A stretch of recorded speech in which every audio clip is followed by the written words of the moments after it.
जी राधे राधे, कैसे हो आप सभी। आशा करती हूँ सब बिल्कुल ठीक ठाक होंगे। तो जी अभी बज रहे हैं सुबह 10:30 और आज डेट है 25। बच्चे स्कूल चले गए हैं। एक बेटा मेरा दोबारा सोने की तैयारी में हो गया है।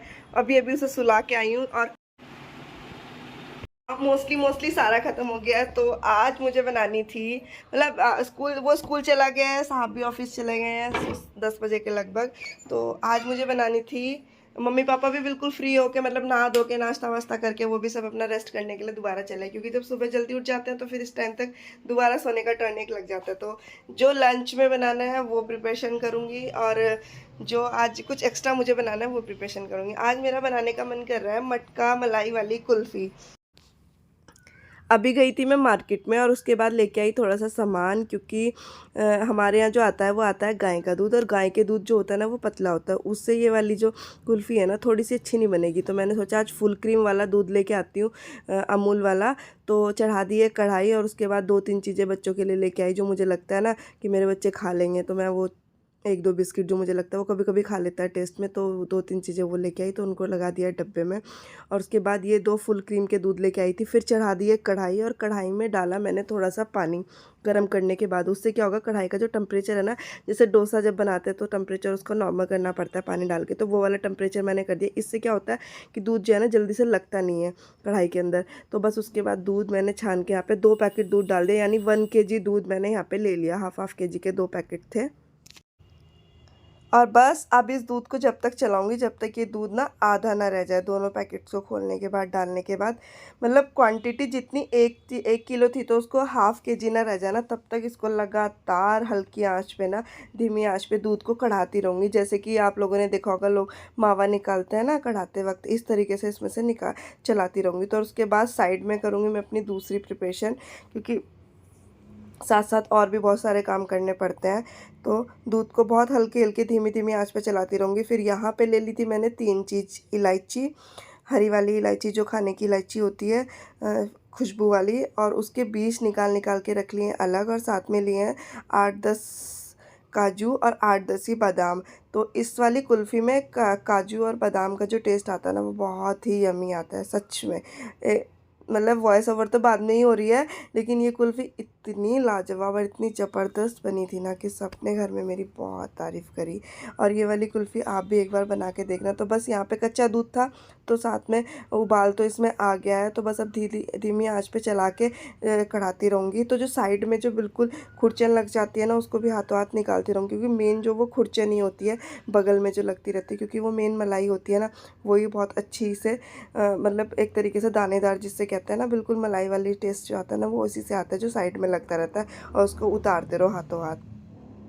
तो बस यहाँ पे पहले मैंने सोचा कि मैं अपने मैनुअल चॉपर से चॉप करके देखती हूँ कितने बारीक ये काजू और बादाम हो जाएंगे, क्योंकि इसमें मुझे बिल्कुल बारीक वाला टेस्ट डालना होता है, वरना ज़्यादा बच्चे फिर कचर कचर करके मुंह में आती है, वो बच्चे खाते नहीं हैं।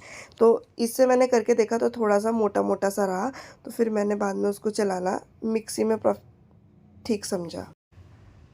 तो अभी यहाँ पे जो मेरा दूध है ना वो थोड़ा सा ठीक हो गया था, तो मैंने उसको मतलब 1 चमचे के लगभग मैंने निकाल लिया था अलग डोंगे में कस्टर्ड पाउडर को घोलने के लिए। और साथ में ये 2 पैकेट्स, ये मैंने ना 3-4 दिन पहले से मंगा के रख रखे थे। मतलब साहब को बोला कि आप लेके आ जाना, और जब किसी को किसी चीज़ की नॉलेज ना होना तो वो कुछ भी उठा के ले आते हैं। लेकिन मैंने बोला था कि एक ठीक सा पैकेट लेके आ जाना, तो वो 2 छोटे छोटे पैकेट ले। उन्हें ये नहीं पता था ना कि किस चीज़ के लिए मैं बना रही हूँ। तो वो 2 छोटे पैकेट जो मिल्क पाउडर आता है ना, दूध वाला पाउडर, वो लेके आ गए थे। तो वो दोनों पाउडर मैंने इसमें डाल दिए थे मिल्क पाउडर के, और साथ में अच्छी तरीके से चला दी थी, क्योंकि चलाते रहने से वो जो मिल्क पाउडर डाला है ना उसकी गांठ नहीं बनेगी। और उसके बाद यहाँ पे मिक्सी में चलाए अपने ड्राई फ्रूट्स, अच्छे से बिल्कुल बारीक पिस जाएंगे। तो ये वाली जो छोटे वाला जार होता है ना, इसमें तो बिल्कुल बारीक करके पिस जाते हैं, तो बिल्कुल अच्छे से, मतलब थोड़ा सा तो दाना रहेगा लेकिन ये है कि क्रंची क्रंची से पिस जाएंगे। उसके बाद फिर मैंने 1 किलो दूध में मैंने 2 कप चीनी ली, जो मेरे हिसाब से 150 या 200 ग्राम के लगभग चीनी होगी। और वो चीनी मैंने पीस ली, मतलब जिसको शुगर पाउडर बोलते हैं ना, वो चीनी का पाउडर मैंने बना लिया यहाँ पे।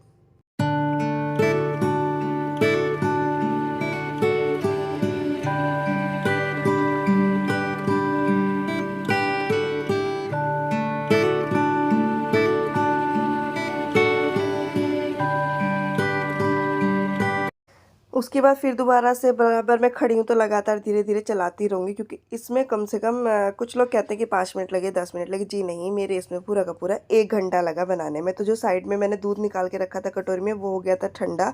ठंडा होने के बाद मैंने उसमें सिर्फ 2 चम्मच कस्टर्ड पाउडर के मिलाए, वनीला कस्टर्ड पाउडर। और कस्टर्ड पाउडर जब इसमें अच्छी तरीके से बिल्कुल घुल गया, मतलब एक भी गांठ नहीं रही, बहुत ही अच्छी तरीके से घुलाना। उसके बाद मैंने डाल दिया इसमें कस्टर्ड पाउडर।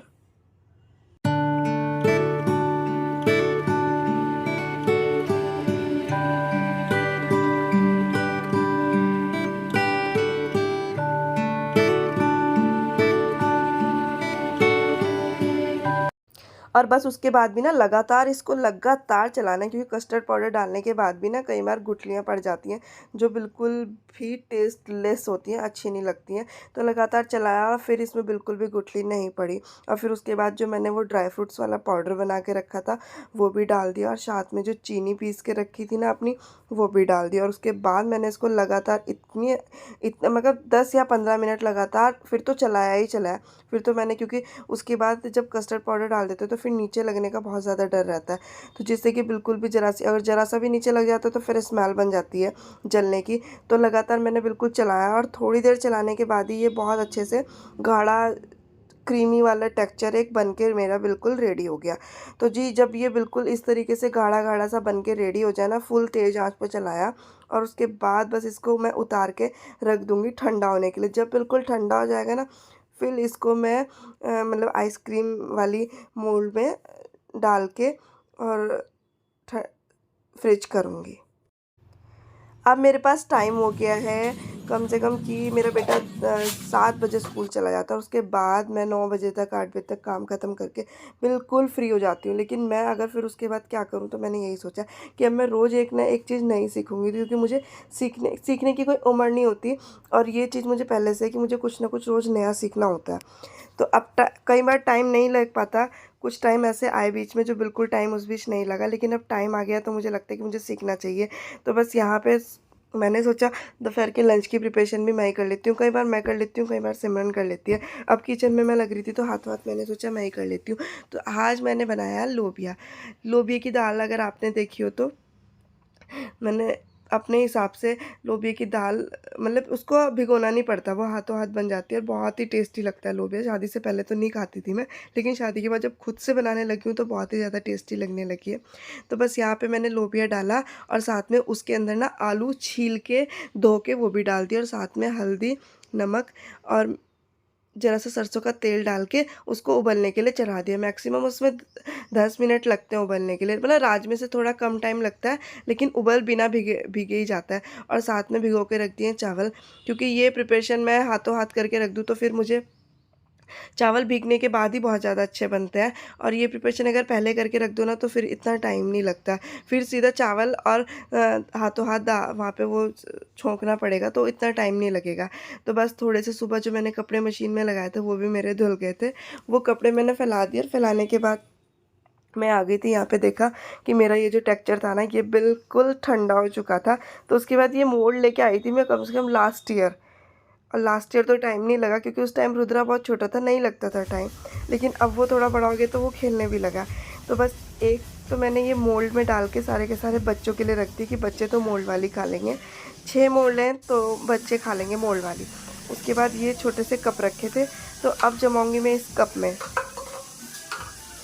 तो जी आप लोगों से रिक्वेस्ट है, प्लीज़ वीडियो को फुल वॉच करिएगा, और वीडियो अगर पसंद है तो प्लीज़ वीडियो को लाइक भी कर देना, और चैनल को सब्सक्राइब ज़रूर कर देना अगर चैनल पे नए हैं तो, क्योंकि वीडियो बनाने में वाकई बहुत मेहनत लगती है, और मन बनाने का बहुत करता है। जब सबको देखते हैं तो हमारा भी मन करता है कि वीडियो बनाएं, क्योंकि खाली रहने से तो कोई फ़ायदा नहीं है ना घर में। तो उसके बाद जितने कप थे ना, मैंने सबके सब कप बिल्कुल फिल कर दिए। और ये ट्रिक तो मैंने अपनी सासू माँ से और अपनी मम्मी से सीखी है कि बर्तन को बिल्कुल खासतौर से भिगोने के और इस चीज़ के बर्तन को खाली तो बिल्कुल नहीं छोड़ना है, चम्मच से खुरच खुरच के यूज़ करना है, बिल्कुल बनियों वाली बुद्धि लगानी है इसमें। और हमारे यहाँ ना आजकल हम एलुमिनियम फॉयल जो है ना वो यूज़ नहीं कर रहे हैं, पेपर फॉयल आती है वो यूज़ कर रहे हैं। तो एलुमिनियम फॉयल तो थी नहीं जैसा कि मैंने देखा था वीडियो में, तो मैंने फिर ये वाली पन्नी रखी थी बच्चों के कपड़ों वाली, तो ये काट के मैंने इसको इस वाली शेप से काटा, और उसके बाद मैंने रबड़ लगा के इसको बिल्कुल सील पैक कर दिया, जिससे सील पैक क्यों करते हैं, सील पैक इसलिए करते हैं क्योंकि इसमें ना कई बार अगर खुला रह जाता है ना तो बर्फ़ जैसे जमती है ना, वो बर्फ़ वाली फीलिंग आती है टेस्ट में, तो वो बर्फ़ वाली फीलिंग नहीं इसमें आएगी सील बंद करने से। और उसके बाद ये कुछ आइसक्रीम स्टिक रखी थी मेरे पास क्राफ्ट बनाने के लिए, तो ये मैंने आइसक्रीम स्टिक इसमें चाकू से छेद करके वो लगा दी। तो ये 4 सॉरी कितने काउंट हो रहे हैं, हाँ 5 ग्लास ये वाले हो गए और 6 वो वाले हो गए, तो टोटल हमारे 10 हो घर में खाने के लिए। तो एक चीज़ मैंने अपने पापा से भी सीखी कि खाली बिल्कुल नहीं रहना है। भगवान से सुबह उठ के एक ही प्रेयर करनी है कि भगवान आज पूरा दिन ना हमें खाली मत छोड़ना, कुछ ना कुछ दिमाग में काम लाते रहना। और वो मेरे साथ होता भी है, मेरे से वैसे ही घर में सब परेशान है। अगर मेरे पास कुछ और काम नहीं होता ना तो मैं सामान ही इधर से उधर खिसका के बेड में से ही कपड़े निकाल निकाल के सफाई करना शुरू कर देती हूँ। तो मेरी इस बात को माइंड मत करना, क्योंकि ये सबकी अपनी अपनी हैबिट होती है। तो बस जी उसके बाद मेरे वो जो लोबिया थे ना वो उबल के हो गए थे रेडी, और उसके बाद मैंने इनको छोंकने की तैयारी कर ली थी, क्योंकि ये सब होते होते लगभग 12 साढ़े 12 हो गए थे, क्योंकि 10 साढ़े 10 बजे के लगभग मैंने ये सब चीज़ें शुरू करी थी। और उसके बाद चावल साइड में चढ़ा दिए थे उबलने के लिए, क्योंकि हमारे जो चावल खाते हैं ना वो भिगोने वाले ही खाते हैं। और फिर अगर रेसिपी की बात करूँ दाल छोंकने की, तो सिंपल वही तरीका होता है कि कढ़ाई में तेल डाला, जीरा डाला, जीरा डालने के बाद हींग डाला, हींग डालने के बाद प्याज जो चॉप करके रखी थी वो डाल दी। जब प्याज बिल्कुल ब्राउन ब्राउन से भुन जाएंगी तो उसके बाद मैंने फिर इसमें टमाटर जो अपने इस वाले चॉपर में चॉप करके रखते थे टमाटर डाल दिए। और फिर वही अपने रेगुलर वाले मसाले, हल्दी, नमक, मिर्च और पिसा हुआ धनिया, क्योंकि हम जो है गरम मसाला गर्मी में बिल्कुल नहीं खाते हैं, क्योंकि वो वैसे ही गर्मियों में बहुत ज़्यादा गर्मी करते हैं। सर्दियों में थोड़ा बहुत खा लेते हैं, फिर ये रेगुलर वाले मसाले डेली यूज़ में खाते हैं। तो बस जी यहाँ पे ये डालने के बाद इस मसाले को चलाऊँगी अच्छा, बहुत हल्की आँच में। मेरी एक वो रहती है हैबिट कि मैं मसाले को बहुत हल्की आँच में भूनती रहती हूँ, क्योंकि मेरे पास टाइम अगर ज़्यादा हो तो। और उसके बाद मैंने इसमें जब मसाला भुन गया था फिर थोड़ी सी कसूरी मेथी क्रंच करके डाल दी थी। कसूरी मेथी मैं घर में अक्सर ज़रूर रखती हूँ, क्योंकि मुझे उसका टेस्ट जो है ना बहुत अच्छा लगता है। तो बस यहाँ पे मसाला भुनने के बाद मैंने इसमें ये लोबिया और आलू वाली ग्रेवी जो है डाल दी, और साथ में डाल दिया पानी, क्योंकि जो थोड़ा सा कुछ किसी किसी के घर में ना थोड़ा वो खाते हैं बिल्कुल टाइट टाइट सा, तो हमारे यहाँ टाइट नहीं खाते, थोड़ी पतली ग्रेवी वाली राजमा हो छोले हो वो सब यही खाते हैं। साहब को तो पसंद है, लेकिन मम्मी और पापा को नहीं पसंद है, उनको थोड़ा पतला पसंद है। तो बस उसके बाद बिल्कुल खाने का टाइम हो गया था, साहब भी आ गए थे ऑफिस से, तो उधर सिमरन ने साइड में सेक ली रोटियाँ। पापा और ये सब तो नहीं रोटी खाते, लेकिन मैंने अपने लिए सोचा कि नहीं मैं रोटी खाया करूँगी दोपहर में, मैं चावल बिल्कुल बंद करूँगी। और उसके बाद पता है मैं आपसे कब मिल रही हूँ, मैं आपसे मिल रही हूँ बिल्कुल शाम को। दोपहर के लंच भी ख़त्म हो गया था, शाम की तैयारी, क्योंकि दोपहर तक तो ये जमी नहीं थी हमारी, क्योंकि क्या हुआ सर्दियों में फ्रिज जो है ना वो बिल्कुल कम पे हो रखा था, और ये बिल्कुल फ्रिज बिल्कुल मैक्सिमम पे हो ना तब जाके ये जमती है। तो फ्रिज बिल्कुल मेरा कम पे था, तो मैंने जाके जब देखा शाम के 4 बजे के लगभग कि ये जमी क्या नहीं जमी, तो ये बिल्कुल मतलब जम तो गई थी, लेकिन वो वाला टेक्सचर नहीं आया था जो आना चाहिए था। फिर मैंने इसको रात को खाना खाने के बाद निकाला, और उसके बाद तो मैं आपको बता नहीं सकती। साहब का एक डायलॉग है जो मुझे बहुत ही अच्छा लगता है, जब वो इस तरीके से मेरी तारीफ़ करते हैं कि तुम्हारा एक ठेला और तैयार हो गया खोलने के लिए कुल्फ़ी का। तो जी ठेला तो नहीं खुलेंगे, वो तो एक मजाक वाली बात है, लेकिन एक मजाक में कह दिया कि एक ठेला और तैयार हो गया। तो चलो जी ये यहाँ पे कुल्फ़ी बन के हो गई रेडी। तो 2 कुल्फ़ी तो मैं ऑलरेडी पापा को दे चुकी थी, बच्चों को दे चुकी थी, और ये कप वाली जो कुल्फ़ी थी ये बहुत अच्छी जमी थी, वो अभी निकलने में थोड़ा टाइम ले रही थी। तो वीडियो अगर पसंद है तो प्लीज़ लाइक कर देना, चैनल को सब्सक्राइब ज़रूर करते हैं। कल मिलते हैं फिर एक नई अच्छी वीडियो ब्लॉग के साथ में, तब तक के लिए बाय बाय।